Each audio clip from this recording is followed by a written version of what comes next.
Silence. Silence.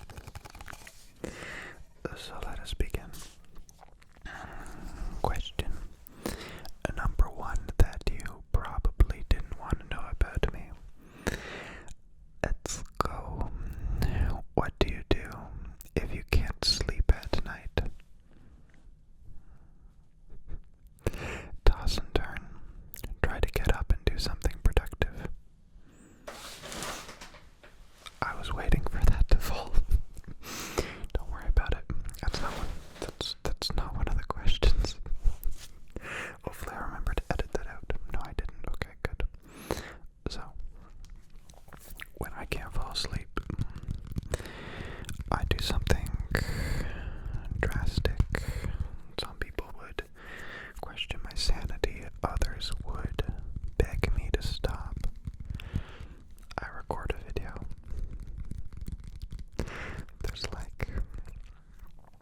There's pretty much nothing. No, I'm over exaggerating. A lot of things could help me sleep.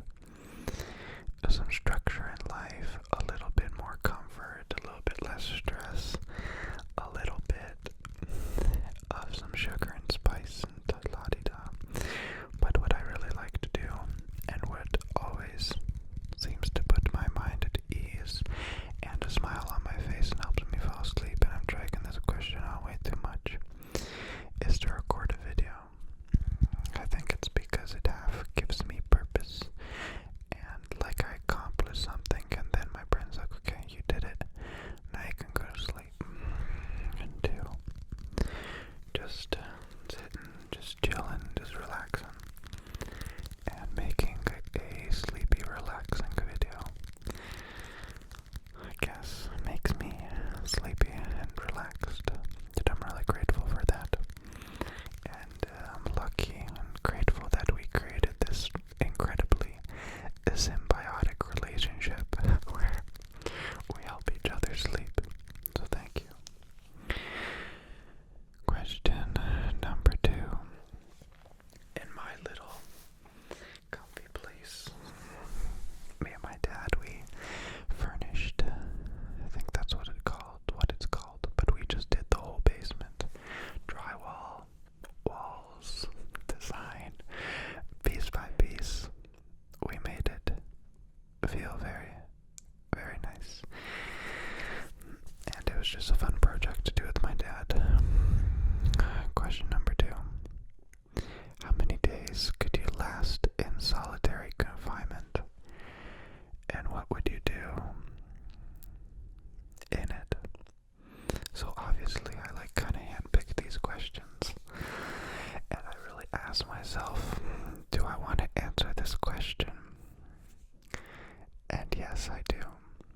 I'm trying to be more open in my videos, and as some of you may know, that I went on a road trip from my home country, Canada, to the east side Canada, and I road trip down and west to the west side of USA, California. And I did that road trip on my lonesome. I had to beg my dad not to come with me, and I didn't want to invite any friends because I wanted to film during the entire road trip, which I did.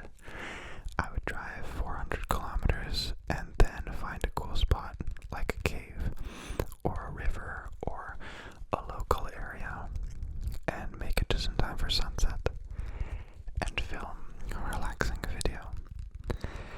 What a lot of people don't know is that I bought a very specific car for the trip.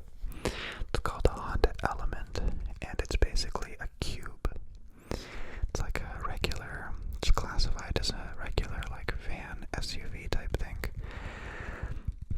and like a passenger car, but the back is for cargo pretty much. And I soundproof the walls, and I put a bed in it, and my computer, and a solar panel on the roof, and a battery, and I wired it all together, made it all somehow work.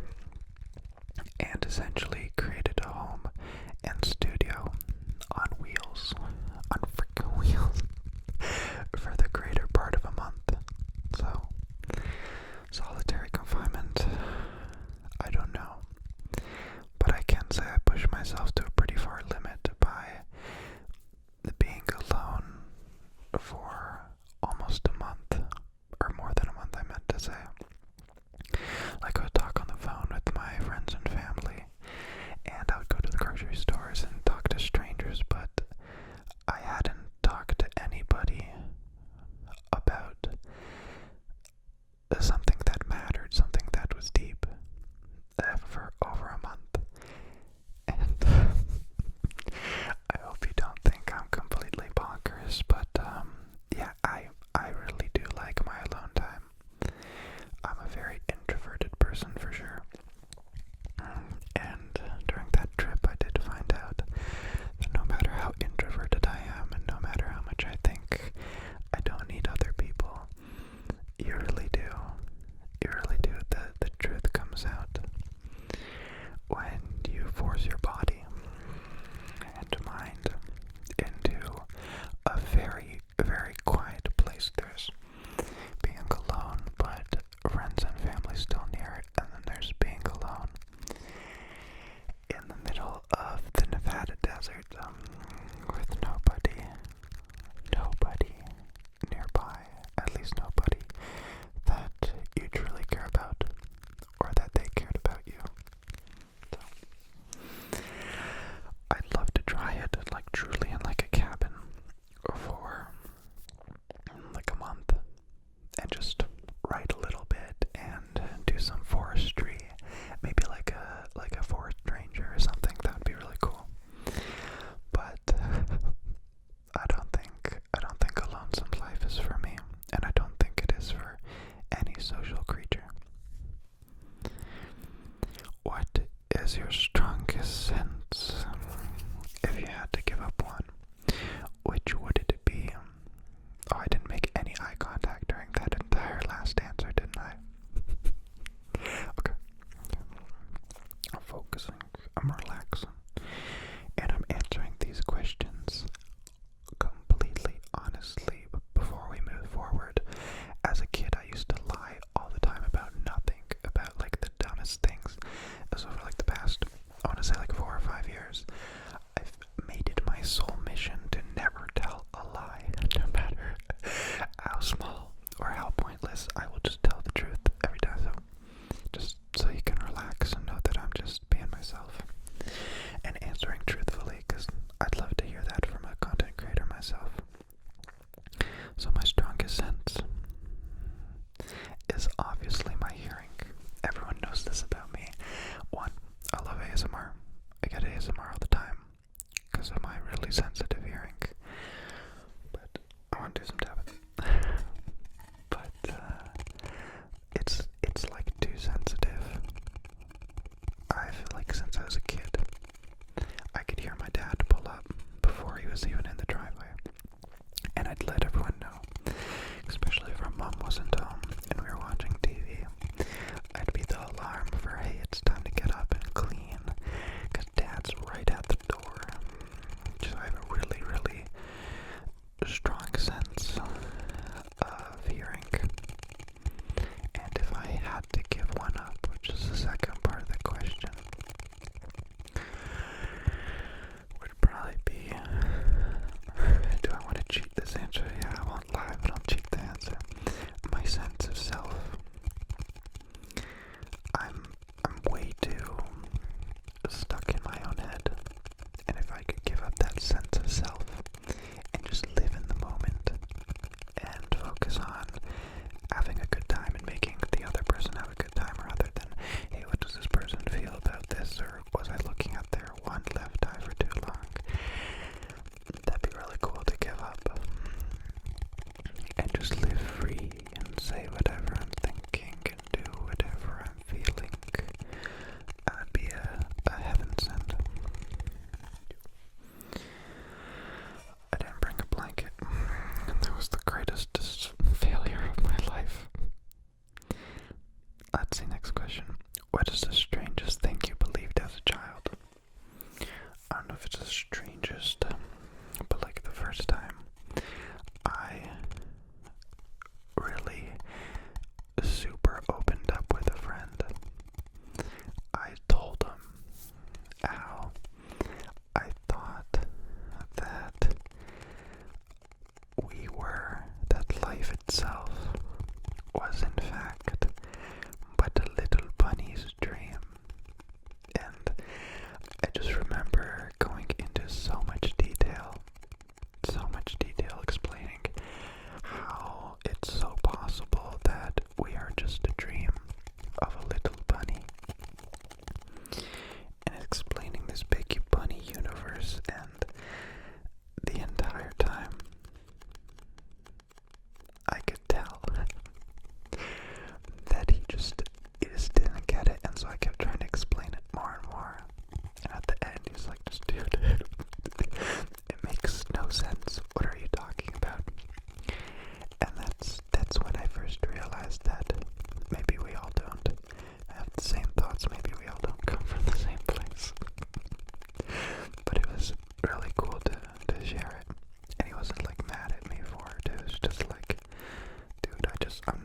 same page as you.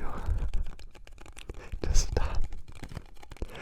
Yeah, that's probably like the weirdest thing I believed, but I guess I still believe it. That we could just be a dream of a bunny, and that sounds fantastically okay. So I'll stick with my guns, and I'm currently thinking of a possible story that is even weirder that I thought of as a kid. Because I had like a really, really active imagination. I still do, I guess you could say. And I don't know.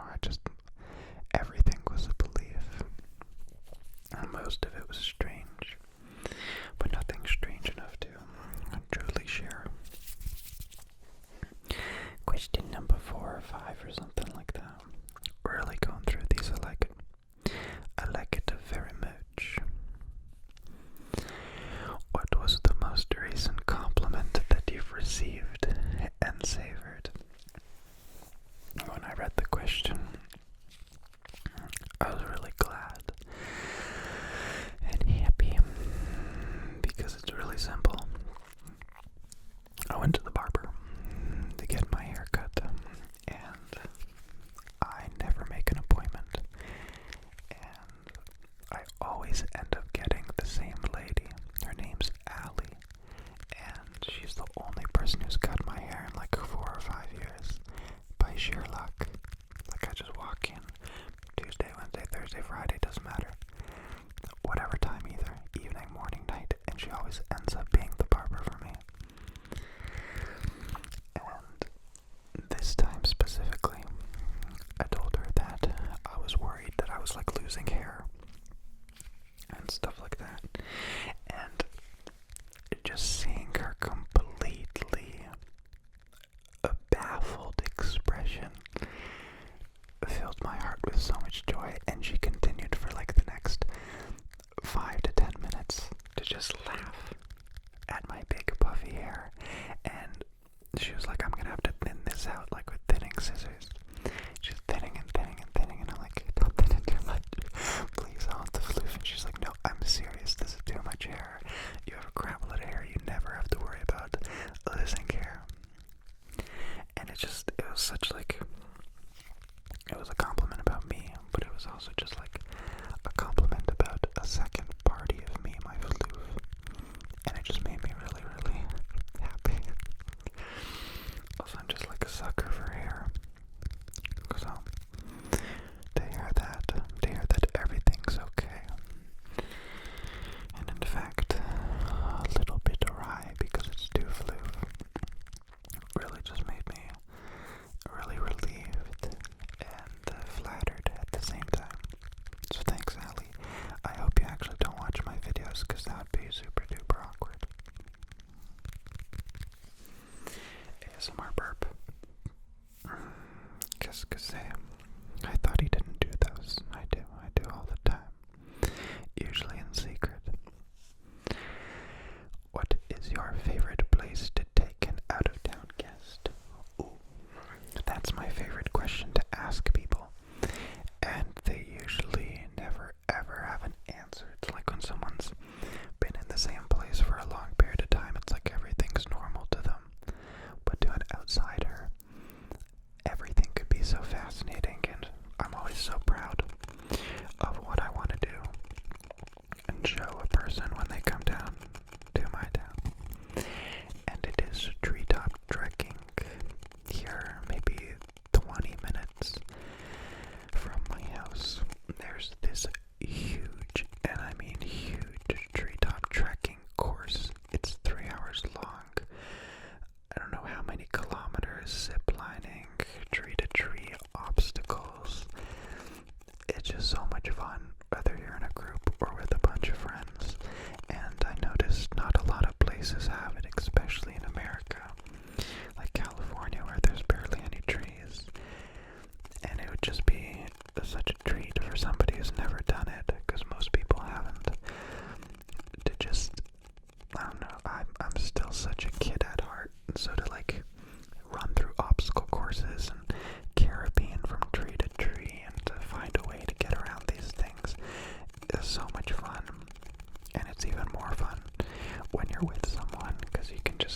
laugh and share the hard but rewarding experience together as you zip and zoom from tree to tree. I got way into the tapping there. But yeah, if I ever ask you, hey, what's there to do in this town, you better have a really creative response. No, I'm kidding. It would be great if you did, but it's so much pressure to answer such a question like that. And it sucks when someone does answer the question and it's something I know I would hate. It's like, oh yeah, there's this really cool discoteca, and I'm like, no, I don't want to do that. Let's see. Do you believe ignorance is bliss? Why or why not?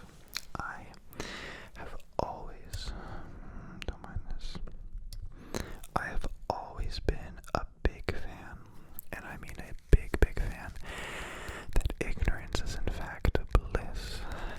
I'd rather not know. Every time, the less I know, the better. Please. A great example, I just, maybe 2 days ago, popped into my head. Oh boy, the more I learn about ASMR, the more I learn about making videos, the more I realize I know nothing, and there is so much I still have to learn and practice and understand, and that destroyed me. I'm like, I have been making videos for almost 3 years, like I kind of know what a camera is and I kind of know settings, and then I compare this footage on a very nice camera and very nice microphones, and it sounds worse than what someone can do with a quarter of what I have. And it's such an awful feeling. It really is. And I'm not fishing for compliments there. I recognize my videos do have their own quality, but I have so much to learn. I don't know anything. And I guess that in and of itself is ignorance, but it's not bliss. It's not bliss at all, because now I know that I don't know, you know. Oh, it's the worst. It's the worst. Maybe one day I'll be a pro at it, but I think I've clocked at least 10,000 hours, at least. And I'm nowhere near at mastering it. So, here's to 3 more years of me destroying what I believe I know and realizing I know absolutely nothing. Ignorance is bliss, y'all. Stick to it. What do you consider unforgivable? I touched on it a little bit earlier, but it's just when people lie. It could be the smallest thing, but it's so easy to tell when someone's lying. It's so unnecessary most of the time, but it just slips out, and people are so good at it. So good at it, but I'm really bad at forgiveness. Like, I'll say I forgive you, but in the back of my head, like, that thing's not leaving. So if someone's lying or just not being completely honest for whatever reason, it's a really big, I don't know, red flag put off. It's like the quickest way to disconnect. It removes all meaning. Was the previous an act? Was it a show? Was it a lie, a facade? What does it all mean, and why was it happening? And it kind of takes away any kind of personal feeling or any kind of the sensation of connection, because it was with nothing. You might as well have watched a TV show or a play or anything else, scripted and fake. I don't know, I love super raw, real emotion. That's why I like to make these videos, because I may embarrass myself and say ridiculous things, but I know that's what I love to hear from people. I mean, seriously, what's the point if we're not able to be ourselves, if we're not able to share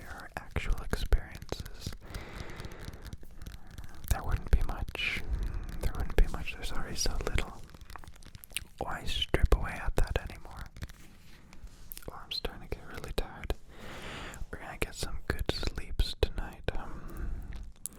Do you hold any convictions that you would be willing to die for? I made this joke in my head, and then I realized it really doesn't sound funny, but I'm gonna say it anyway. Like while I was reading that question initially, it's like I already would like pretty much die for most things, just because I want to die. but that's an awful joke, and I guess I am sorry for making it, but we're just having fun over here. I don't know, there are many things that I would die for. And how do I say it without sounding full of myself and like an idiot? But I wait for the moment where I see somebody like hurting an animal, their pet dog, for me to just like drop everything, run across the street, and just go all out. Nothing like there's anything like that, basically. Mainly just injustice when someone's getting something that they don't deserve or don't understand. It completely destroys me, and I don't know, I'm at the bank and I'm just waiting for somebody to rob it so I can just like go full ham. Maybe it's like a superhero complex, which is very unhealthy and I should probably work on, but yeah, animal abuse, a kid being abused, bullied,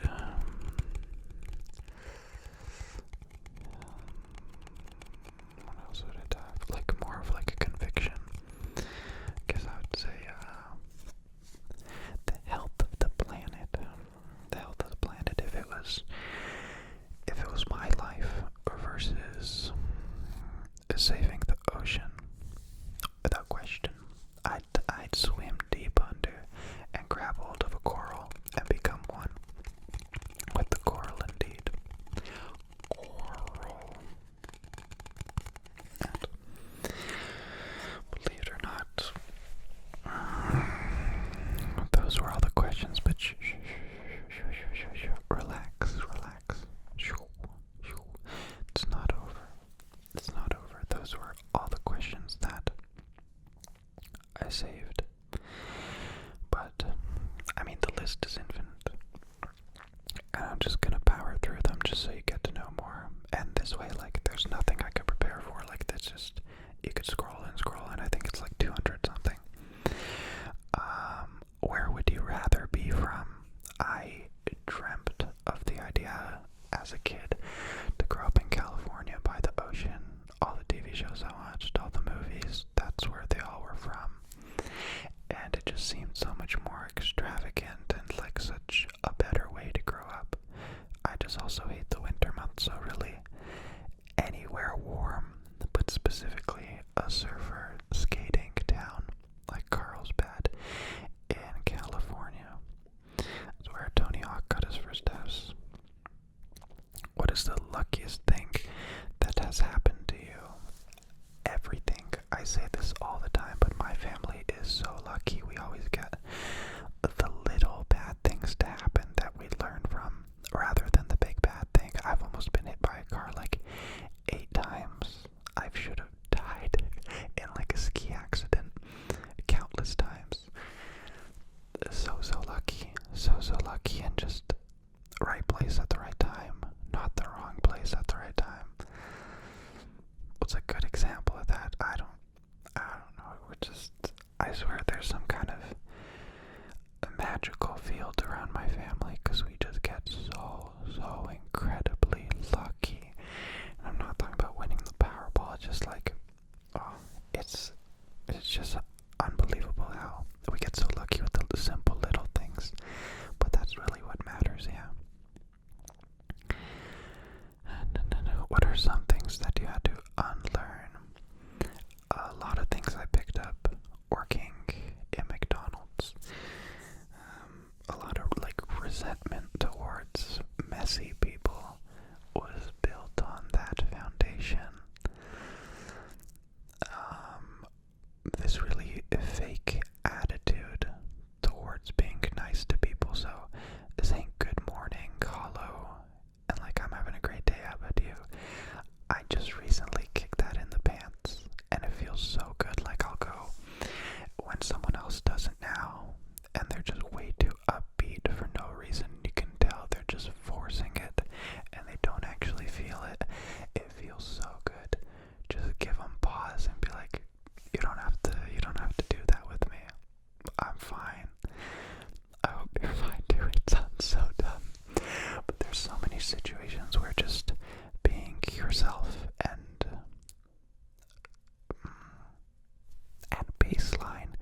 is so much better than this crazy person's babbling words and making you feel uncomfortable for not being as happy as them.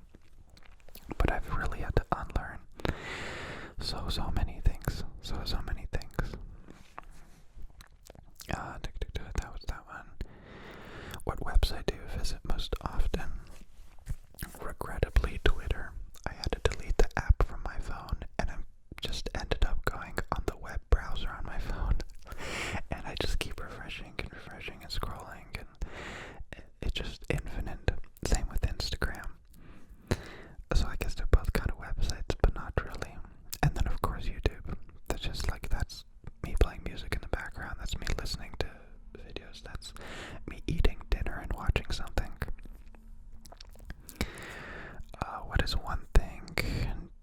What one thing do you really want but can't afford? Oh, I'm so simple.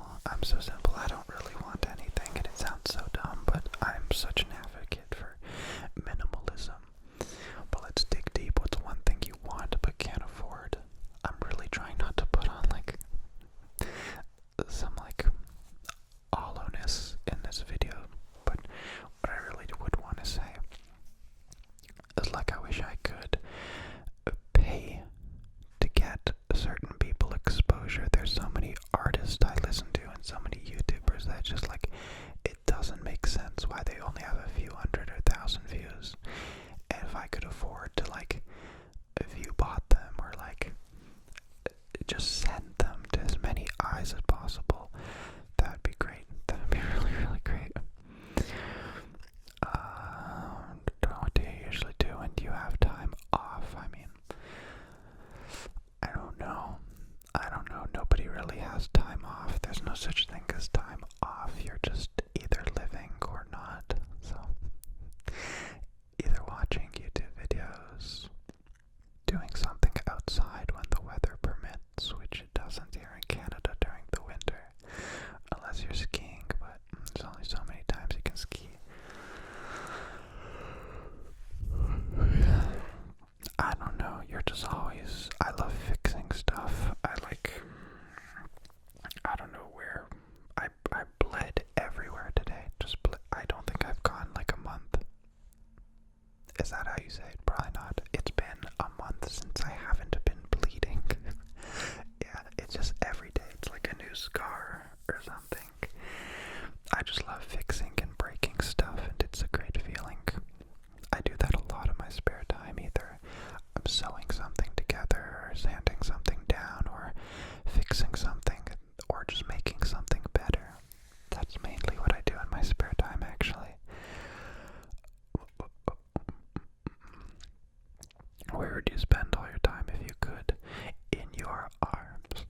does it exist? Is there a God?